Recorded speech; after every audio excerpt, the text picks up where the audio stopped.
Apakah air yang kita konsumsi selama ini bebas dari bakteri?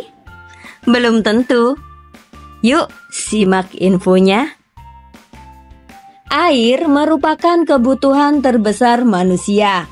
Apalagi komposisi tubuh kita sebagian besar merupakan cairan. Itulah mengapa kita disarankan untuk minum minimal 8 gelas setiap hari agar mengganti cairan tubuh yang hilang. Namun, kita juga harus waspada ketika mengkonsumsi air minum karena ternyata di dalam air minum masih terdapat mikroba atau bakteri yang tidak terlihat. Apakah berbahaya?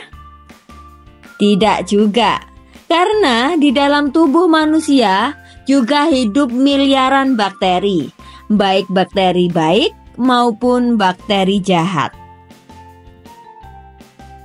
Bakteri apa saja yang ada di dalam air minum?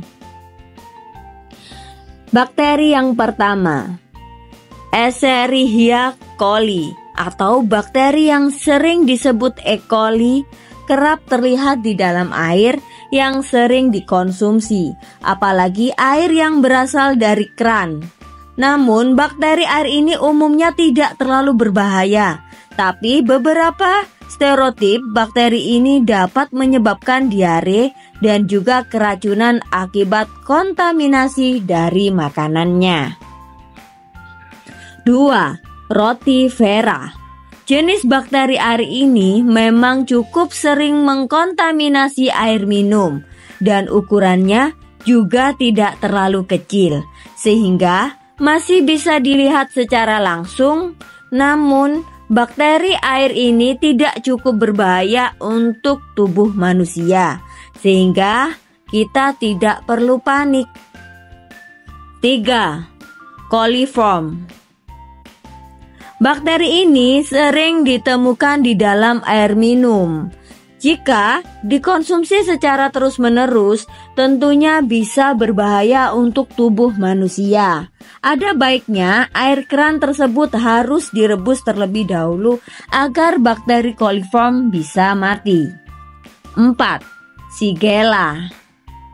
Jenis bakteri air lainnya yang juga ada di dalam air minum yaitu Shigella. Ada banyak mikroba patogen yang dapat menginfeksi tubuh manusia melalui air. Salah satunya adalah Shigella. Bakteri ini dapat menyebabkan sakit perut dan juga diare. 5. Fecal coli. Banyak orang beranggapan bahwa mata air di pegunungan bisa langsung diminum dan aman untuk kesehatan. Namun, jika dinilai dari parameter kandungan kimiawi, maka air tersebut aman untuk diminum, tetapi ternyata di dalam mata air tersebut masih terdapat banyak bakteri yang disebut fecal coli.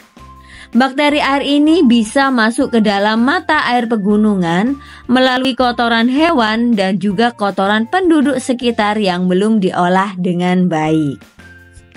Berbeda dengan air mineral kemasan seperti air sejuk yang memang diambil dari mata pegunungan yang tinggi. Mineral dan juga diproses agar lebih steril sehingga terjaga kualitas dan kebersihan air di dalamnya. Selain itu, air yang sudah terjaga kualitasnya akan aman dari kontaminasi bakteri dan juga kuman. Bukan itu saja, air mineral juga sudah dilakukan standarisasi pH air yang baik untuk diminum dan dinyatakan layak konsumsi melalui izin dari BPOM atau Badan Pengawas Obat dan Makanan. Itulah tadi beberapa macam bakteri yang hidup di dalam air minum yang harus kita waspadai. Kebanyakan bakteri tersebut berasal dari air keran, maka dari itu sangat disarankan untuk memasak atau merebus air terlebih dahulu sebelum dikonsumsi atau diolah menjadi masakan.